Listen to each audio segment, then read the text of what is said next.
Shabbat Shalom, everybody. Shabbat Shalom. Well, I usually say Shabbat Shalom to Mr. and Mrs. America and all the ships at sea, but we're not streaming right now, so we are recording, so hopefully we'll have that up on YouTube. But it doesn't matter because this is like old school. We're all here together and it's just us. So thank you all for being here tonight, especially to Professor Pamela Aronson and her family. And I'm just very excited to hear what she has to say tonight. This was 2 Shabbats, now a 3rd Shabbat in the making, because we had some issues that came up with weather and so forth, but we're awfully happy that this could finally happen. I think that this is a very, very valuable lesson for us to hear tonight, very valuable ongoing situation in our nation. Our readers tonight are Ruth Kadish, Miriam Jarris, Barry Safer. Hi, where are you? Hi. Nice to see you guys. Bruce Hillenberg, Lonnie Fleischer, and Marty Bernstein. And we begin with the very first slide. Arthur, if you will. Our ancestors hallowed the Sabbath day. In dark times, it was a refuge for them. And in times of prosperity, it also gave them rest and joy. As a community, we celebrate the opportunity to gather in that spirit, even as we imagine Shabbat anew. May we, too, find rest from the day's work and refuge from our cares. May we, too, feel the warmth of love and companionship. May we, too, feel our joys heightened and our sorrow softened by the love we give and receive. Together, may we be blessed with Shabbat joy. May we be blessed with Shabbat peace. May we be blessed with Shabbat light. I'd like to invite Professor Pamela Aronson, her husband Todd, Professor Ron Aronson, and his wife Phyllis to light our Shabbat candles.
This is the promise of Shabbat. After noise, we seek quiet. After crowds of indifferent strangers, we seek to touch those we love. After concentration on work and responsibility, we seek freedom to meditate, listening to our inward selves. We open our eyes to the hidden beauties and the infinite possibilities in the world we are creating. We break open the gates of the reservoirs of goodness and kindness in ourselves and in others. We reach toward one beautiful moment of repose as we kindle our Shabbat lights.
There are times when we seek things for ourselves and measure failure by what we do not gain. When we gather on Shabbat, we seek not to acquire, but to share. There are times when we exploit nature as if it were a horn of plenty that can never be exhausted. When we gather on Shabbat, we consider our true place on this planet. There are times when we act as if we cared nothing for the rights of others. When we gather on Shabbat, we remind ourselves that justice is our duty and a better world our goal. Let us embrace this moment, a Shabbat gathering to unite, to learn, and to better ourselves.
May all who walk the paths of righteousness, who work for the good of humanity, and bear the burdens of others, and give the bread to the hungry, who clothe the naked, and take the friendless into their homes, see the work of their hands endure, and may the seed they sow bring abundant harvest.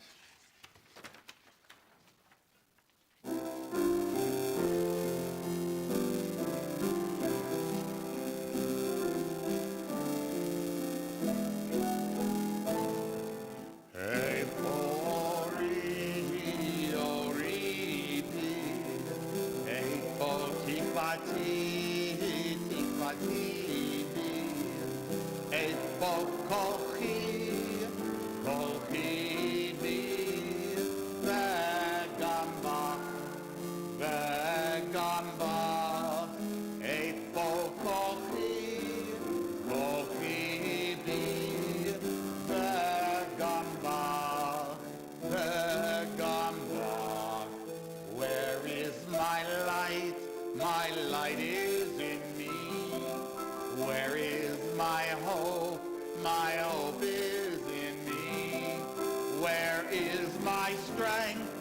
My strength is in me and in you, and in you. Where is my strength? My strength is in me and in you, and in you.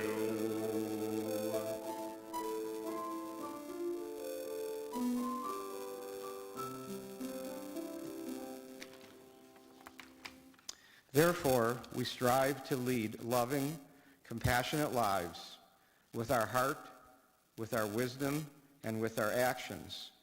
These words we inscribe in our innermost heart. We aspire to practice them day and night, teaching them diligently to our children, through our words and especially through our deeds, so that the next generations learn to revere and celebrate life.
Shabbat Shalom all.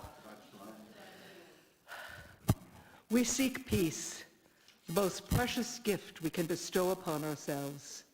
May we find the will to proclaim its message to all the peoples of the earth. May our country strive to be a stronghold of peace and its advocates among the nations. May contentment reign within its borders, health and happiness within its homes. May we strengthen the bonds of friendship among the inhabitants of all lands, and may the love of humanity permeate every home and every heart. May we labor for righteousness, and in so doing, usher in a time of blessing and peace, for we alone are the source of peace.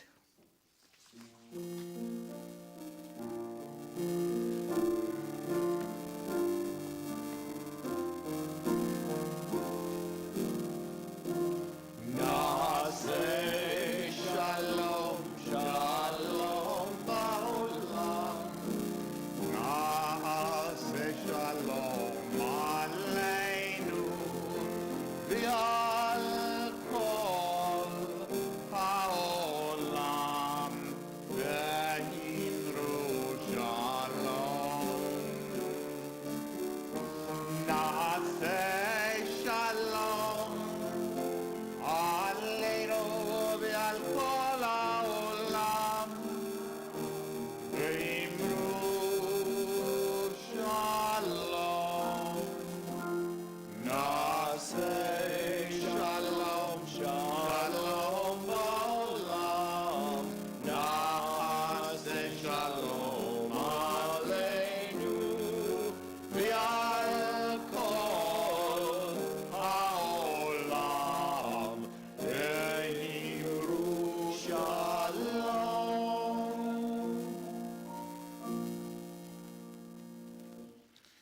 In this community where we find strength and common purpose, we turn our minds and hearts toward all those who need our love and support, those who are ill, those who suffer pain of the body or spirit, those who are lonely, and those who have been wronged.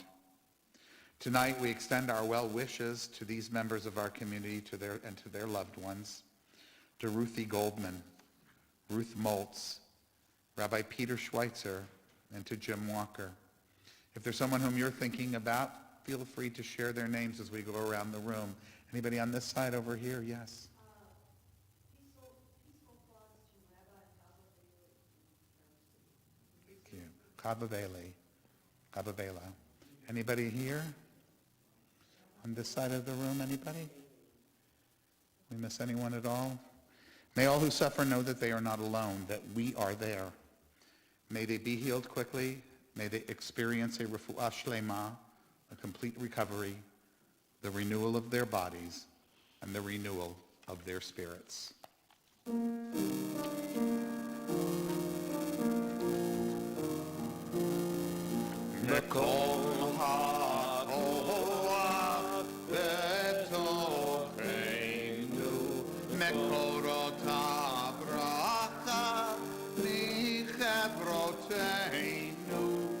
May the source of strength that dwells so deep within us help us find the courage to make our lives a blessing, and let us say, Shalom. Mekom hakoach betokenu, mekorot habracha michebrotenu. May those in need of healing know refuah shlema, the renewal of body, the renewal of spirit, and let us say, Shalom. One more, Arlene Newman, to be healthy again. Thank you. Thank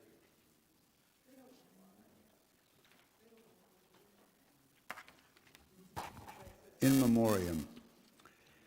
There are stars whose radiance reaches the earth only when they themselves are extinguished and are no more. There are people, the splendor of whose remembrance lights the world while they are no longer among us. These lights, those that brightly shine in the darkness of the night, they illuminate for us the way. Our thoughts turn to those who are no longer with us, our own loved ones, those whom our friends and neighbors have lost, the martyrs of our people whose graves are unmarked, and those of every people and nation whose lives have been a blessing to humanity. As we remember them, we meditate on the meaning of love and loss, of life and death, recalling now our loved ones whom death has recently taken from us, those who died at this season in years past, and those whom we have taken into our hearts with our own.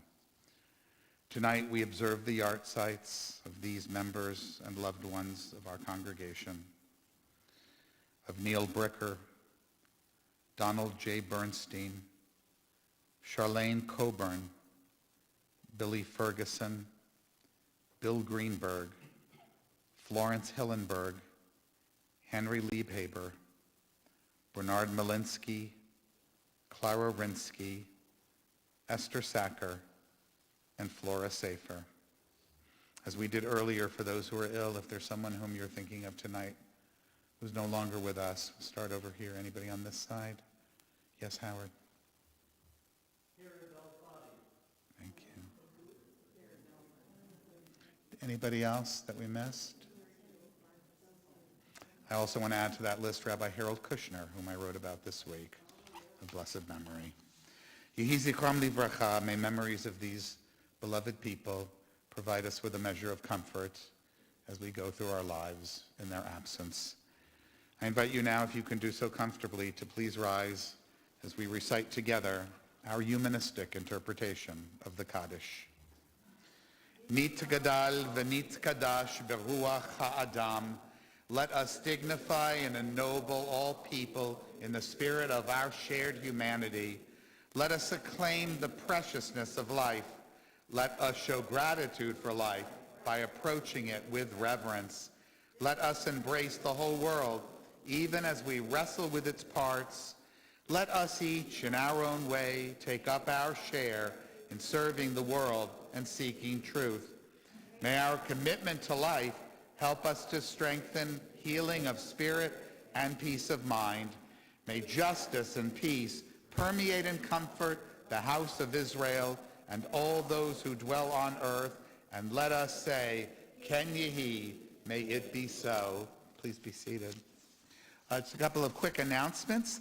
This Sunday, on this very bima, this stage, Joseph Palazzolo and his friends, Nathaniel Pierce and Elliot Heath, will be performing in a piano trio, bowed, plucked, and strung. It should be, did I say it right? I got it right. I typed it enough times. Bowed, struck, and plot? Struck, bowed, and plot. All of those things will be happening to the three instruments that are up here in the hands of these extraordinarily talented musicians.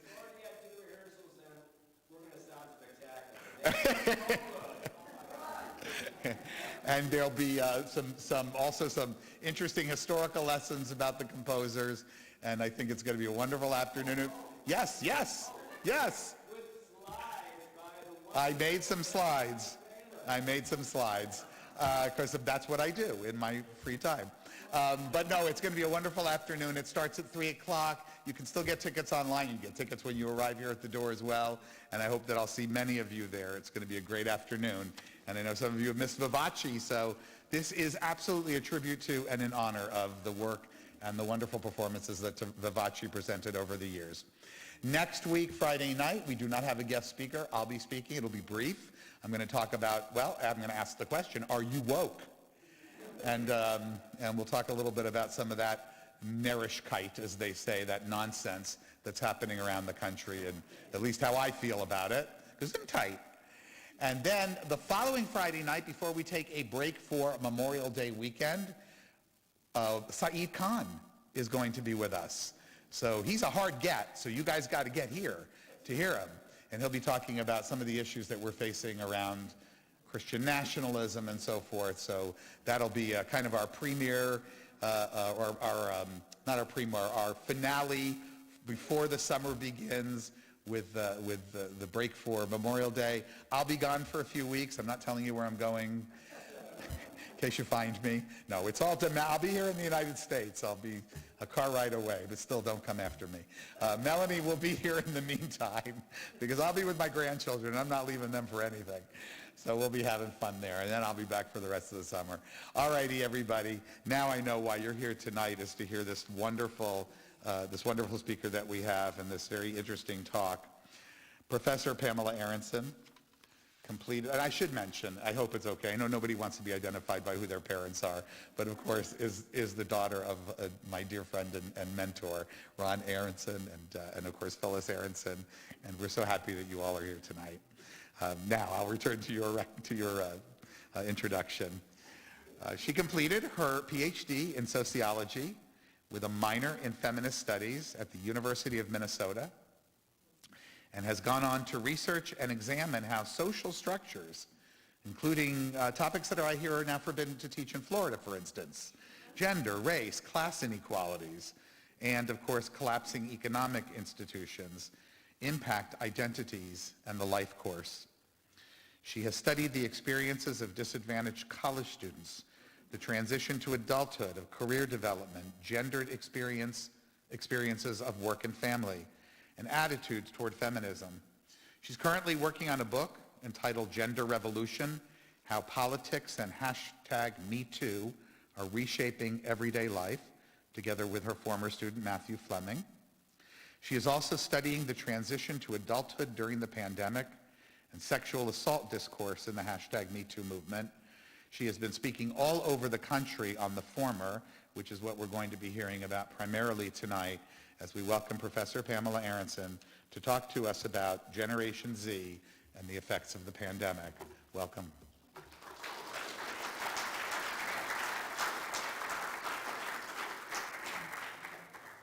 All this water is for you. Thank you. Thanks so much. This is such a great turnout, and I guess it's good that we rescheduled when it was blizzarding almost. So I want to begin this talk in a way that someone from Gen Z might do. And don't worry, I'm going to get some definitions for you all, with a meme. So if you could go to the next slide. Just let you process that for a second. So this meme was posted on the most popular Gen Z Facebook group, which is called Zoom Memes for Self-Quarantines. And it was actually posted just a couple months ago. So just show of hands, how many of you know what a meme is? Oh my gosh. Now if I quiz you on this, does your definition get a little bit less confident? Okay. Okay, good. Well, we'll give you some definitions and we'll go through some of this. So after spending a lot of my career studying inequalities in the transition to adulthood, I became very interested in how, is this mic too loud, too quiet? Is it, it's good? Okay. I became interested in how young people, and especially young adults, were processing and coping with the pandemic. And my interest was not only academic, so I'll just say that up front. At the time that the pandemic began, I had two young adults at home. I had a college junior, my daughter, and I had a high school junior. And the college junior was obviously affected by dorm closures, schools closing. I remember back in the day, at the beginning of this whole thing, my son, who was a high school junior, essentially spent a year and a half on Zoom in his bedroom, taking classes remotely. So as you can sort of picture with this, at that age, your entire life is disrupted. You know, you have your family, but your social life, your academic life, it's just an incredible amount of disruption. And so one of the things that I came to understand is, as the pandemic interrupted all of our lives, certainly, I noticed firsthand that from my own kids and from kids of my friends, that it really affected young people because this is a very formative period. And it disrupted things like work opportunities, friendships, romantic relationships. You know, it ushered in this complete era of depending on technology. Not that they weren't there already, but really 100%. So I'm not going to minimize the suffering of older adults in the pandemic. But, you know, and my parents are here, and, you know, I saw that firsthand as well. But it was different. And the kinds of demands that different generations faced were very different in the pandemic. And so I kind of think about it in a very generational way. And so it really impacted people differently in different ages. So what I want to do in this presentation is to share some research on what I'm calling, I'm not calling it Gen Z, but what has been labeled Gen Z and the pandemic. So I'll start by defining a few terms and thinking about this topic on a micro level. So sort of how is it affecting people in their everyday lives and what they're thinking and what they're feeling based on some of the data that I've looked at. And then after that, I'm going to zoom out. Zoom, get it, you know, pun intended here. And I want to consider some recent trends and challenges in the lives of young adults so we can sort of think about what are the implications and what some of these challenges might hold for the future. So first of all, let's see, do I need to go to another slide? Not yet. Who is Gen Z? In general, people, so kind of taking a step back, as a sociologist, the way I like to think about this is that people are impacted by the historical context in which they come of age. So, you know, research has documented the lifelong impacts of growing up during the Great Depression, for example. You know, it affects people's worldviews, it affects their opportunities, it affects their resources. And so essentially the historical and social context in which people come of age is very formative and has an impact on like a long-term experiences and how people see their lives. And so Gen Z is technically defined as people who were born since 1997. So they're pretty young. But although the label actually started pre-pandemic, there's young people often think that it's because of Zoom, you know, that's where the Z comes from. And someone asked me outside, well, what happens after Z? I don't know. We'll see. Someone will create a new label, right? And so we don't really know exactly how the pandemic and its associated economic hardships and uncertainties, how these are going to impact young people. We do know, though, that it's likely to be lasting, and that it may cast a long shadow over people's lives. So Gen Z's defining feature is obviously coming of age in the pandemic, and all of the things that they do are going to be influenced by that. Their worldviews, their opportunities, their resources is shaped by this context and this moment that we've been living in. So let's think back to the beginning of the pandemic, just to kind of remember. We don't really want to go there. It's sort of like, okay, we're done with that. But you know, remember that early on, there was an abrupt transition out of education, right? So for people who were in college, that meant dorms closed, schools closed. They moved back into their childhood bedrooms, homeschooling, schooling on Zoom.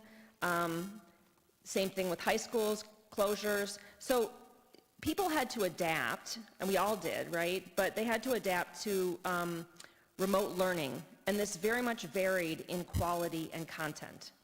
And so we saw a lot of inequalities, and there was definitely a very big digital divide. Who had computers? Who had internet at home? Who didn't? So one study early on found that U.S. college students during the early stage of the pandemic had food insecurity, housing insecurity, very high unemployment rates. They lost their jobs at much higher rates than older generations. Higher education, now this is unprecedented. Higher education became a health risk. You know, think about that. That's crazy.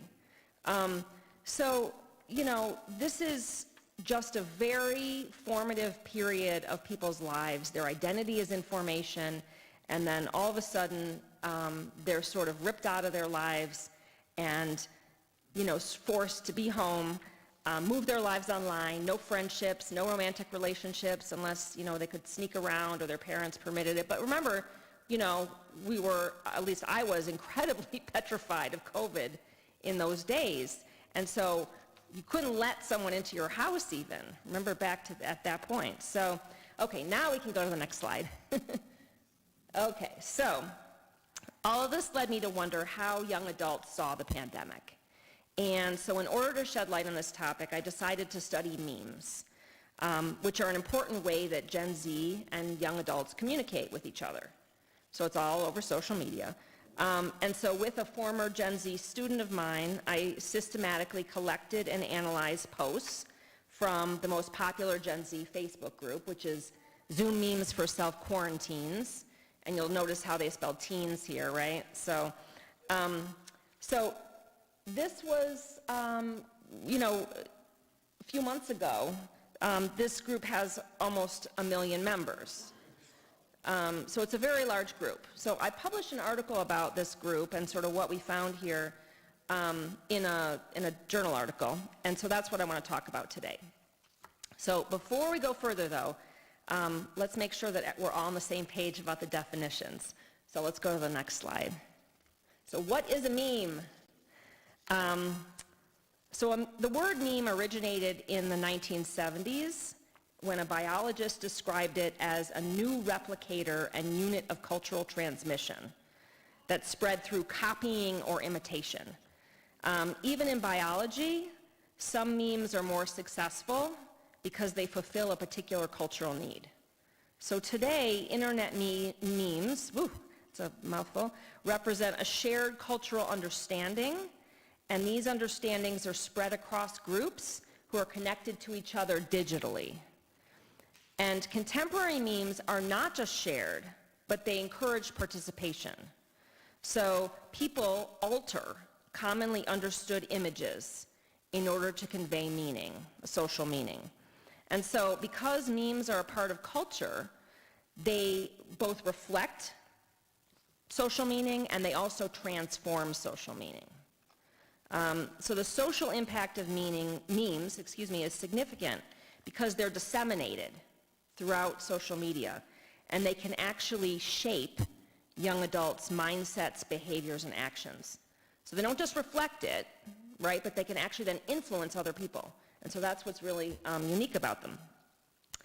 So in general, humor, Gen Z humor, I should say, includes symbols from cartoon shows from the early 2000s, and this was when the current generation of young adults were young children.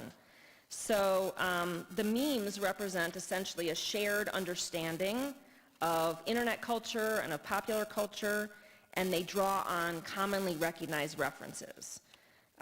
So generational humor, which is something that I've been thinking a lot about, has a particular style in that it's sarcastic, which you probably would recognize that part of the meme. It has this certain tone of self-expression that has sarcasm at its center. So sarcasm is typical, by the way, even when referencing otherwise very serious topics like the pandemic. So memes also express feelings, fear, bitterness, sadness. It's all employed in an ironic tone. So while older generations might use sarcasm to cope with stressful situations, it's the combination of references to popular culture during their youth and the sarcasm together that really makes memes incomprehensible to older generations. So, and I don't say that lightly because I really try to understand it. So older generations, you might look at a meme and say, well, I don't really get it. But even if you got it, you wouldn't find it funny, if that makes sense. I don't know if any of you have ever played the game, What Do You Meme? It's a silly game with cards, and it has different memes on each card, and then you have to match it with a word or a phrase or something. And I lose so badly to my young adult children, it's just not even funny, because I don't understand the pictures and what they're trying to convey.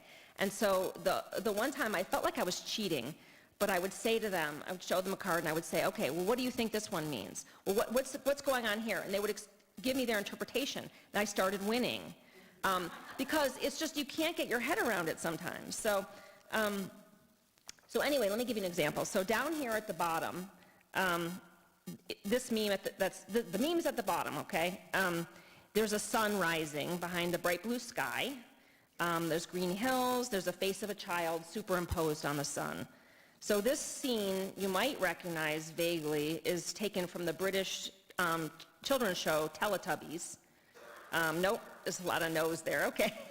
So maybe you've heard of it. You've maybe heard of Teletubbies. So the caption reads, "My mom says no matter what, the sun is smiling down upon us." And then beneath that text is the sun, 2020, referring to the pandemic. So the image of the child that you see here in the sun differs from the original Teletubbies. Okay, so someone created this. The Teletubbies is a very happy face. I should have put that one up here too, but I don't have that right here. But the Teletubbies is a very happy face. It's meant to feel good. It's a smiling baby. And this girl is not so happy. She's, if young adults would say, this is discomfort or disgust. That's what she's telling us here. So she's talking about the sun. That's the sun shining down on us with disgust at the beginning of the pandemic. So what's interesting here is that, the sun counters the optimism of the mom, right, who's thinking the sun's always shining down. So the creator of this meme is using Teletubbies, which is like their cultural reference, familiar to young adults. And then this is sarcasm about the mom's optimism. But what's interesting is that this meme on the bottom comes from this meme on the top. And this meme on the top is well known to every single young adult. I don't know how these people get popular, but every person knows who this is. I don't remember her name, but she's a very well-known, she's in a lot of memes, and so it's participatory. So someone created this image. They took the one thing, melded it with the other, and so the image at the top might look like just an ordinary girl to us, but to Gen Z, this is somebody they know. They see her all over social media. And so here, like, someone outside of that generation wouldn't really get this. But it totally means something, okay, to a younger generation. So in the Zoom Memes Facebook group, memes about the pandemic included things like a coming apocalypse, adults, especially politicians, minimizing the seriousness of COVID. There was a lot of stuff on Trump, for example. There was a lot of stuff about negative feelings, anger, fear. It was all done in a humor-centered way. So what I argue about this is that this is a shared generational identity, right? This is like an insider joke up here. And so that's kind of the way to think about it. So they talked about things like online learning, lack of productivity, mental health, body image, being separated from their families, or their friends, excuse me. So all of these things. Education was a huge one because of this online transition. Okay, so let's go to the next slide. Okay, so in this one, so I'm going to talk a little bit about generational identity. So you can see this is the senior getting their senior photos released. Just got my senior photos released, and it's a hazmat suit with the mask. So this was the beginning of the pandemic, and what's interesting, so obviously a lot of you sort of can see what's going on here, right? You got this picture like this, like the way a graduation picture would look, right? But the sarcasm here has a really sad element to it, because you have to remember that all of their lives were disrupted, and so traditional things like graduation, senior pictures, prom, like those things that were important to young adults didn't happen. And so this has it's funny, it's really funny, but it also has this element of sadness in it. Because young people miss those important adult milestones. And this kind of indicates how the pandemic disrupted those, and it's sort of symbolic in that way. Let's see. So, let's see. Let's go to the next one. Okay. So this one, here's some more pandemic humor. You have the sense of dread also at the beginning of the pandemic. So it's listed in order, the heaviest objects in the universe.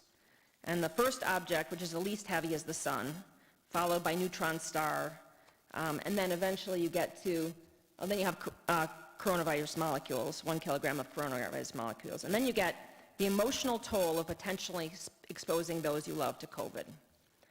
And so, obviously here we see an awareness among young people that, especially in the beginning, they're often asymptomatic, and what's going to happen when they go home, see their parents, see their grandparents, expose people who are older than them to COVID.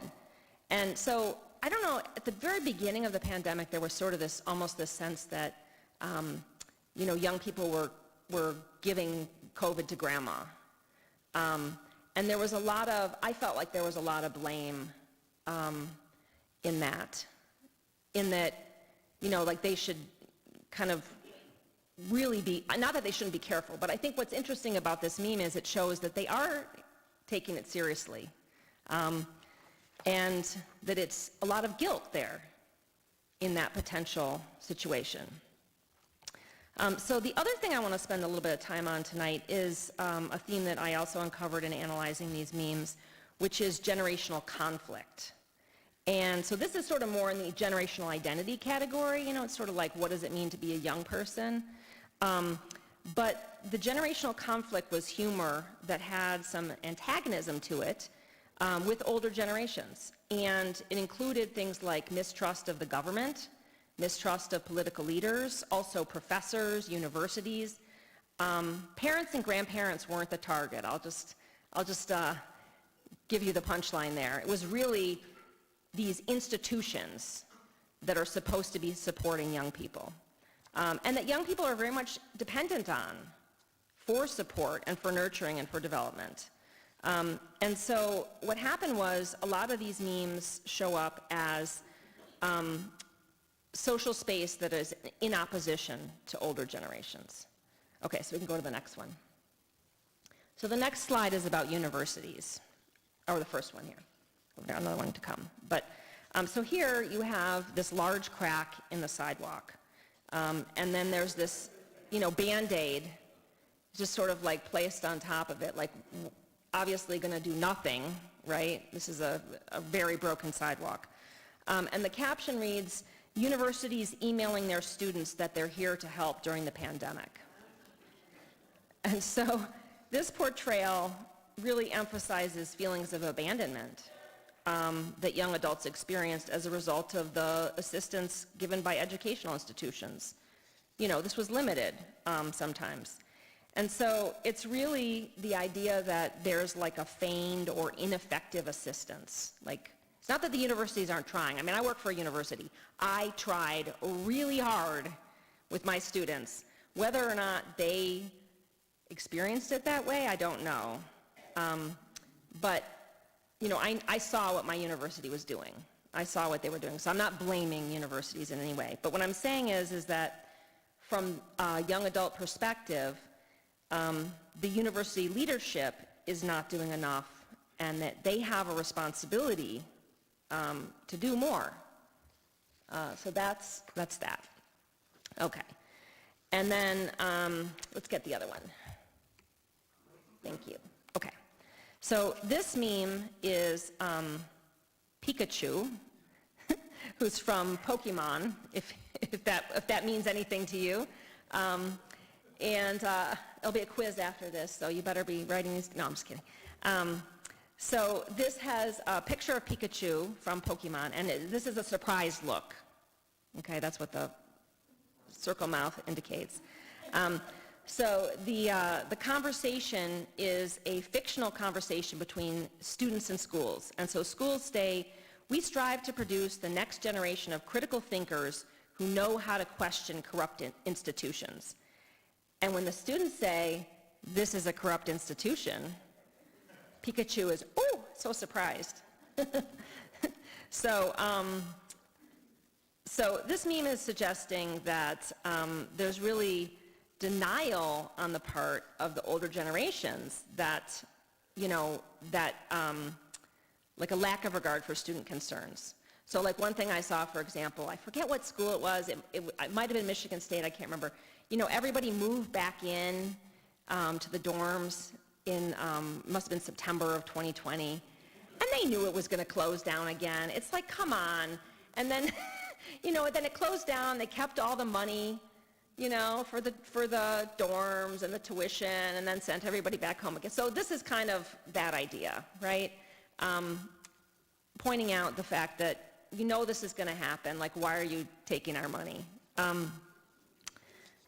Okay, so let's go to the next slide, which is on professors.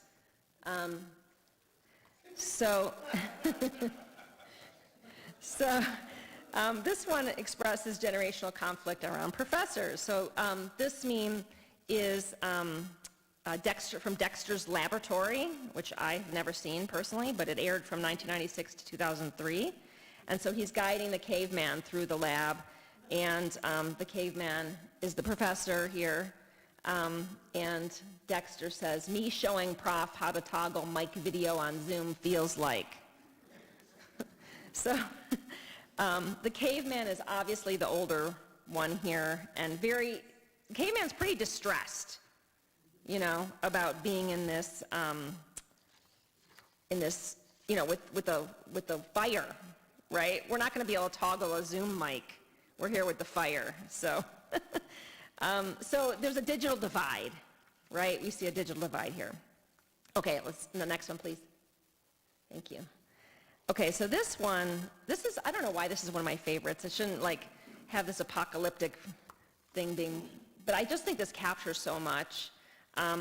So here, a child is swinging on a swing set. They're not really looking about what's going on around them. Behind them is this huge fire, which the text reads, literally the whole world. The whole world is on fire, and the child, who's actually a professor in this meme, says, professor's giving nonstop assignments. So it's sort of the idea that, everything is burning around them. The whole world's on fire, and these professors, turn this in, you're going to keep doing all these things. And it's interesting here that the professor is a child, because it really points out the obliviousness of, sort of the struggles of the whole world, basically, or the struggles of the students in this case. So these are, in these posts, and there were a lot of others, some of them political, really interesting. Young people are expressing mistrust, conflict with institutional authorities who have control over their lives. And so they're drawing on sarcasm, popular culture references, and they're, reproducing but also creating these generational identity, this generational kind of antagonism in opposition to older generations, especially institutional ones. So obviously not all of them were antagonistic, as you saw with the heaviest objects in the universe one. And certainly we know that previous eras, there was a lot of generational conflict, right? Don't trust anyone over 30, et cetera, et cetera. So, it's not the case that, was it 30? Yeah, it was 30, right? Okay. Okay, so you all know what I'm talking about. There's always been mistrust of older generations historically, so this isn't new. But what's interesting here is that here, the older generation is not just out of touch, they're really neglectful. And they're not seeing sort of the reality of what students are living. So I guess I want to take a step back and kind of think about this in a broader context. And hopefully it won't be too depressing, but I feel like it tends to get depressing a little bit. So what's happening with Gen Z today? Pandemic years saw a big drop in the number of young people even enrolling in college. That may be reversing itself this year. There were a large number of college applicants, larger than previously, and so that might be encouraging. But it's increasingly difficult for young people to become established in their careers. They have higher levels of unemployment. They have higher levels of underemployment, working at jobs that don't require a college degree. There's a mismatch between their education and their career paths. I mean, this is something that, has always been the case. But what's happening now, maybe not always, but for a lot of the time it's been the case. But what's happening now is that there's so much economic uncertainty that's affecting young people. And think about just inflation, for example. And if you're starting out and you're, making starting out wages, that inflation is huge, and that has a big impact. There's also been a volatile labor market in a lot of ways. We've heard about a labor shortage, but that's really service industry, hospitality, not professional jobs that a lot of kids coming out of college would go towards. The other thing that I'm concerned about is lack of mentoring. So one of the things that's a problem is that because so many people are working remote, when young people go into the office, they're not getting the same kind of mentoring that they used to. And this is like a whole shift. This has never happened like this before, that so many people are working remotely. And so they don't necessarily know the rules of the workplace. They haven't learned the norms. And so it's a lot harder. So there was a very depressing, it was just interesting, kind of depressing New York Times article where there were a couple of interns. It was about internships. So these interns got to New York City. They started their job. One guy comes to the office. It's his first day, and he can't get in. There's no key. There's nobody there to show him around. There's literally no way. So another intern who had been there 1 or 2 weeks earlier than him lets him in, shows him around. I mean, it's great that there's peer mentoring, but this person didn't know what the heck they were doing either, right? So you have the blind leading the blind, really. They're not learning, and there was no one there. There was no one there to mentor them, to teach them how to do these jobs. So this is something that's, obviously something that we have to figure out as a society, as we're more and more a lot of people staying remote. So, and also the very nature of work has changed. The way that we are not only in technology, but more temporary workers, more contractors, more uncertainty. These impact people's daily lives. And so when you grow up with a sense of insecurity and uncertainty in that sense, as we've seen in the pandemic, it doesn't just affect one realm, it sort of translates throughout. So could be in terms of maintaining relationships, could be in terms of financial stability, kind of influences people's long-term worldviews. I've been hearing about people not expecting to have children, for example. So that's sort of something that's maybe came out of this. Also climate change, that certainly has a role there. So we've also been hearing a lot about mental health issues in Gen Z. And so I just want to kind of share some of that with you. So next slide, please. Thank you. I'll decipher that if it's small font, but so about a third of young adults under 30, this was another survey, this is not my work, but describe their mental health as only fair or poor. So in study after study, we've been hearing about really deepening mental health problems among young adults. And so this is a national survey. Adults under 30 are less likely than any other age group to describe their mental health as excellent, good, or very good. 1/3 describe it as fair or poor, compared with less than a quarter of adults overall. So it's interesting to note here that those over 65 who were obviously impacted significantly by the negative health outcomes related to COVID is faring the best in mental health. So it's an interesting twist on it. Okay, let's do the next one. The next one looks at anxiety. Does it have depression? Oh yeah, anxiety, depression, and loneliness. The first one is anxiety, depression, and loneliness is the last one. So overall, while a third of adults in general express feeling anxious, over half of young adults are feeling anxious, always or often, in the past 12 months. 1/3 of young adults felt depressed or lonely, which is a much higher proportion than older people.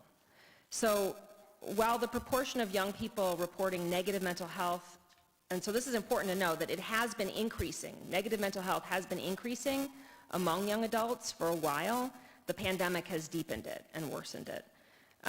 So we can't blame it all on the pandemic, right? This is not, we don't know exactly what's causing it, but so what's happened is essentially the pandemic accelerated some of these trends that were already underway.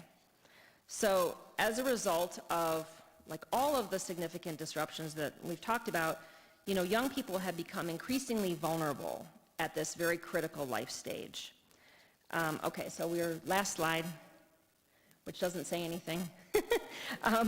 But I do have some things to say about it though, which is that Gen Z is really, in their way that they express themselves, depicting the failure of institutions to protect and nurture them. And it's a very specific time in the life where it was very formative. And so we saw some adversarial posts, we saw some identity posts, some conflict, and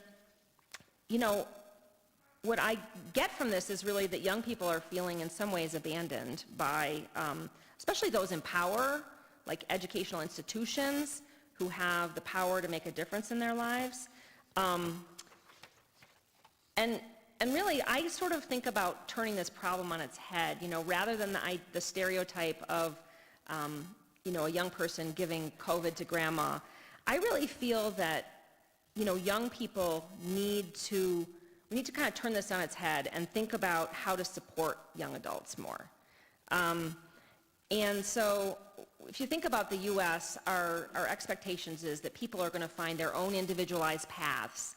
And this isn't obviously a widespread problem, right? This is not some individualized problem. And so my argument is that we need to think about things like very specific supports for this age group. Okay, so it could be things like, more significant tuition assistance. Tuition's still skyrocketing, and people have a lot of debt. Employment support, so things like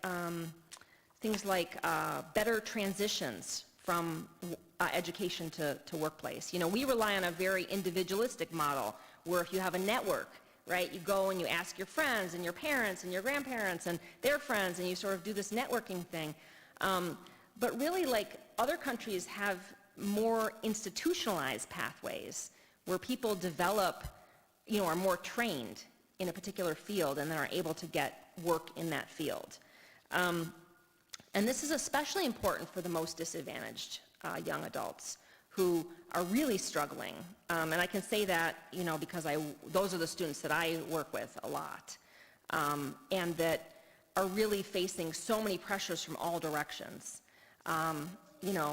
Just every direction. You can't even imagine. I won't get into the examples, but there's a lot of them. And it's like every semester I have at least one student who just basically, practically melts down, like to the point that I have to call someone and get worried about them. So, there's a lot of things that we could be doing as a society to provide more supports, more policies, and, especially the most disadvantaged. Students or young people, because it's really hard to think about where they're going to end up if they're not being supported. What else can I say? Can I say something optimistic? I have a little smiley face kind of, slap on a little smiley face emoji at the end here in my mind. But I think, I guess what I would say is, okay, so you all have young people in your life, right? Most of you, maybe not every single one, but probably the majority of you. And so I tend to think about this in terms of like, what kinds of policies do we need? What kinds of things like obviously universal health care, basic needs programs, better subsidized higher education, these would help everybody. But I think also that doesn't help us when we're in the trenches and dealing with our young people. And so I think, one thing my daughter said to me at one point in the pandemic, I forget what it was. There was something that was happening, and I was trying to wait for somebody to get back to me, and it was driving me crazy. And she said, we're all just doing the best we can. And, I really appreciated that, and that stayed with me because, we have to recognize that in each other. And I think having more compassion for the situation of young people is helpful, and certainly financial help is helpful to the extent that we can. So I'll just stop there. Thank you.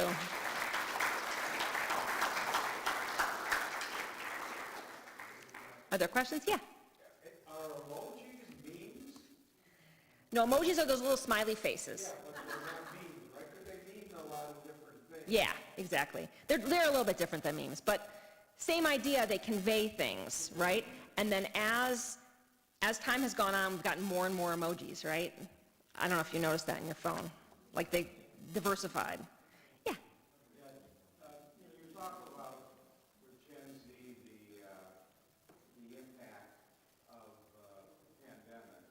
I just wondered if you could talk a little bit, because I think about this is probably the first generation, at least in modern time in America, with all the school shootings and all the preparation and all the drills they have to go through, and as adults we get numb when we go on to the next news story.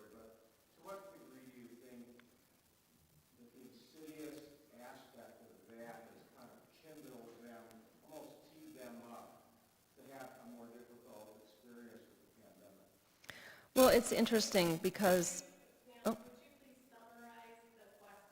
oh, sure.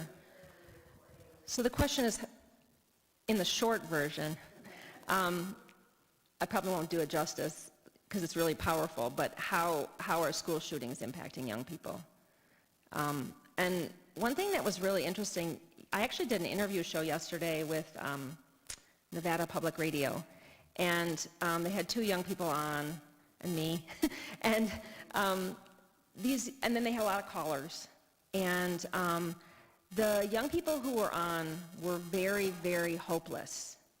They felt very hopeless. They were activists, which was weird, that they were hopeless, but they were activists, and I feel like the environment that young people are coming of age in right now is sort of lending to like a nihilistic viewpoint in a certain way, because you have climate change, you have, you know, school shootings, you have all this economic uncertainty. It's just a lot. It's a lot. And it was interesting because one of the callers said something about school shootings, and then the host, who was an older host, said, "Oh yeah, I forgot about that," kind of like that. It's sort of like, yeah, we can kind of tune that out. But they're living with it every day, and like, you know, they are remembering these things, and it has an impact. I'm a mentor for a family that lives in Royal Oak Township. There's 4 kids, and dad works kind of a lower job, and so he's real busy. Mom left. There's a program in Oakland County called Oakland County Youth Assistant that sends mentors who families going to come. So during the pandemic, I didn't see this a lot, but I come back afterwards. These kids are doing great. There's 4 kids there. I'm thinking maybe because they're a big family and they're out there playing with other kids outside, and it's not one of these things like Birmingham where every day is structured. It's like we grew up and just play on our own. That's the way they do. And the kids seem like, I just talked to her sister. She's a delightful, bright, charming. Seemingly nothing is bothering her. I'm going, maybe they have it a little easier in some sense than sort of the middle class, the college kids, the debt and so forth. So, and they all live together. They have a house they own. So that's an important piece too. And I don't think that the pandemic has been bad for everyone. You know, it's been good. We had, in my house, my daughter was the president of the Kenyon College Ballroom Dance Club when she was evacuated from school because of the pandemic. She gave us lessons every Friday night. It was fun.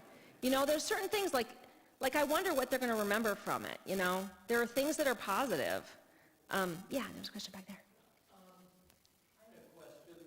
In one of your slides, I think the mental health slide, you had anxiety, depression, you talked about those. The third one was loneliness. Yep. You know, the Surgeon General Yep. to take a positive, decisive bomb regarding loneliness. I mean, loneliness is the thing that we as a society have buried and reburied. We don't want to talk about it, let alone deal with it. Okay? At the beginning, you mentioned the impact of the pandemic. Well, for most people, the pandemic is over, but could you comment on the relation between the Surgeon General's report and what you were showing about loneliness? Yeah, I haven't read the whole thing. I saw some headlines, so I'm not going to be completely informed about that. But, you know, one thing that I think is really there's a couple things. One is there's a higher proportion of people living alone right now. And that has been for a while. As people, you know, lifespan increases, there's a higher proportion of people living alone, and so that can contribute.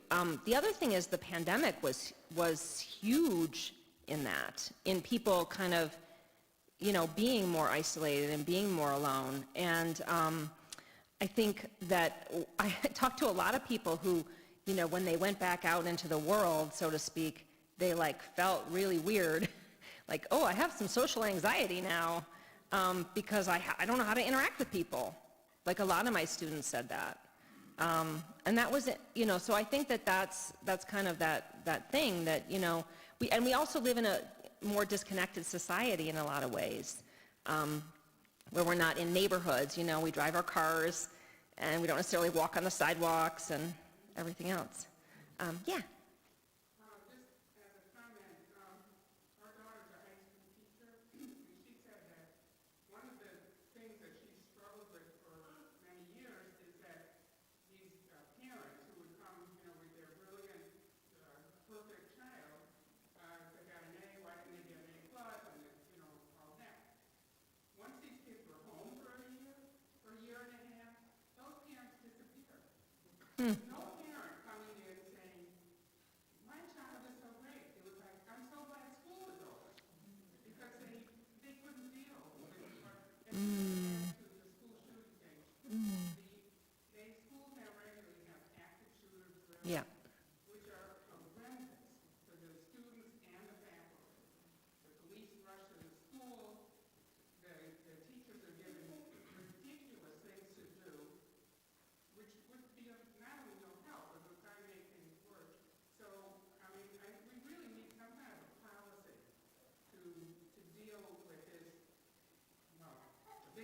So how to deal with it in the immediate, because it's very destructive to children.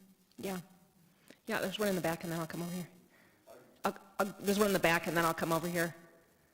Yeah, so in reference to the book, The Fourth Turning, which I'm sure you're familiar with, The Fourth Turning, written in the middle 90s, there's an idea that this generation of kids that you're talking about have been raised by, on average, helicopter parents, that they might be projecting unrealistically onto institutions, that the institutions should also helicopter parents. I'm glad to hear that you don't trust the institutions. That's good. As long as it's in the context of what the institution can do for them, not bad things the institution can do. I would rather that they would be against the bad things the institution can do. Yeah, that's an interesting point. Good point. Okay, I'm sorry. I haven't been rephrasing. I forgot. So he was pointing out that the current generation of students, the Gen Zers, were raised by helicopter parents, typically, overall, in general. So helicopter parents means like parents who are constantly like hovering over, are you doing this right? Are you doing that right? Can I, do you need this? Do you need that? Can I help you with this? Take you here, take you there. They're very, very overly involved. And so his point was, well, the fact that they feel abandoned by the institution may indicate that their expectations are that the institution is going to act like these parents, and good that they're abandoned in a way, you're saying, like, because it's too much. I'm dramatizing what you said. I'm sorry. I'm overstating. You want to go ahead? Do you want to? I don't know that any institution would care about it as much as your parents. Seems hard to imagine. So I think the point is that so he said he doesn't think any institution would care about you as much as your parents. And so I think what's interesting here is that it's true, they did have very, very involved parents overall. But I also think that the responses of institutions were not adequate. So, like, for example, a lot of the education, like, okay, the whole first part of the pandemic, like, they didn't have any structure in their classes. Not that the schools should have necessarily known how to do this online, right? It was an abrupt shift for everybody. But, when you're into the second year and you still don't have to turn your camera on for class, it's sort of like, come on, you could hold students a little more accountable than that. So, yeah, you had a point a long time ago, sorry. So my daughter was quite involved in this whole Gen Z thing. I was with her last week. She's from Rutgers University. She works at the university, and so she's telling me things about the impact and the workforce. Is that and I can't remember the statistics right now. I have it. I don't remember. That 15% of Gen Z employees are fired within the first week, and 30% are fired within the first month. Because I'm getting into, I don't know if I was going to ask you something, because what's happening, I'll have to connect with her, because that's what she does all the time. She calls herself the Gen Z queen. Anyway, she's telling me that, she's saying that what's happening, they're going to the workforce, they have never worked anywhere. They don't even work as part-time and a student. And then jumping into these, into the workforce, and the managers that they're hiring, the hiring managers have given them no guidance, no instruction, and they're failing, and that's causing a huge issue in the workforce. 50% the first week, 30% the first month get fired, Gen Z. So, I mean, I really want to know, like, what industry that is, or if that overall, I think what's happening there is that there's, oh, I'm sorry, I keep forgetting. So he was talking about how some statistics that he heard were that 15% of Gen Z employees, when they first start their job, are fired within the first week, and that 30% are fired within the first month. And because they haven't worked before, because they don't have experience, because I think also because they're not really being mentored or trained, or, you know, the structure is kind of not holding them up in the way, or there's not a good transition, right? There has to be a transition from education to work, rather than just throw people in the deep end. And I think then the other point that he mentioned was that they haven't worked part-time jobs. And so that, have not, because think about everything that was closed and sort of all the shutdowns, that a lot of those opportunities went away. Whereas maybe in high school or college, people would have had an opportunity to do that. Now these opportunities aren't there. So I think, you know, and I don't know about these statistics exactly. I really want to see them so I can kind of decipher them myself. Yeah, that'd be great. We have one question, one last question. Yeah. Professor, my question is about the classification of generations. It seems that it's not only a period or interval of time, it also has to do with the major events that shape. So do you feel that, I feel that this age, the latest generation, and with the fast changing world, I feel that we need like a shorter span to define these generations, to be educated, or for the classifications to serve us better. I mean, back in 1997, that's even before the iPhone, and that we're still Gen Z is still. I'll give you some learning on that. That's actually something I know. We're asking about the issue of the classification of the generations, not really what you're talking about tonight, but it does seem 22 years is a long period of time. Yeah, no, and I've actually thought a lot about this because, you know, what is a generation really? Really, we're talking about a cohort, but Gen Z is like a convenient way to identify this group. And so probably the people who are really young right now are going to have different experiences, right? Yeah. Thank Thanks. you a million for this. Thank you. All right, we're going to work on, Melanie and I were having a little confab. We're going to work on doing, our portable mic doesn't work like it used to.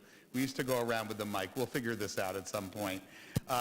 This issue, it is. I will tell you that my grandchildren are classified as late Generation Z, and my grandson's 5 years old, and he's in the same cohort as these people. So anything you say is always going to be a generalization, but particularly focusing upon the teens and the college students, and having seen it firsthand, I can tell you the institutions did let them down, probably not on purpose. They weren't prepared. Who was ever prepared for the entire world to go inside their houses and stay there for 18 months? The schools, the children who were in 4th, 5th, 6th grade, we're going to be dealing with their reading and comprehension issues for generations. Private schools like my daughter, where she worked and where my grandson went in preschool, they opened up in the fall. And they took a lot of flack for it, but no one died. As it turned out, they lucked out. It wasn't working, the virus, like we thought it would. And compared to their peers who were in Head Start programs and others that were completely gone, they've had no lag in comprehension or development. Other children, not so lucky. Thank you for pointing all this out to us tonight, Professor Aronson. We really appreciate your insights. We will get this microphone situation worked out so people at home can hear us and you in the room can hear us. But for now, we're just going to all sing loud enough that we can hear each other.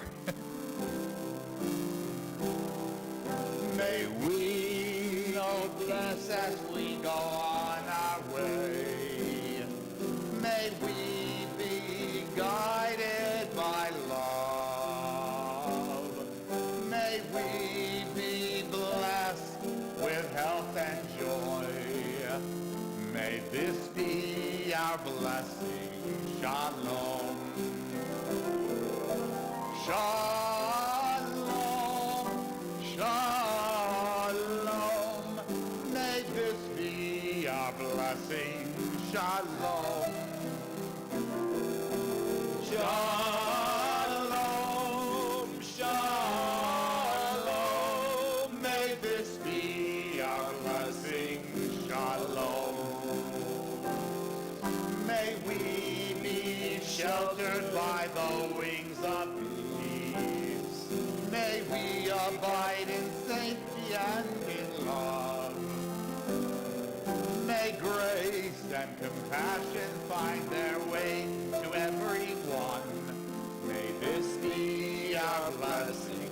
Shalom. Shalom. Shalom. May this be our blessing. Shalom. Shalom. Shalom. May this be our blessing. Shalom. Thank you once again to Professor Aronson, to all of you, to Joseph Palazzolo. Thank you, Melanie and Arthur. Shabbat Shalom. Join us for our own next Shabbat.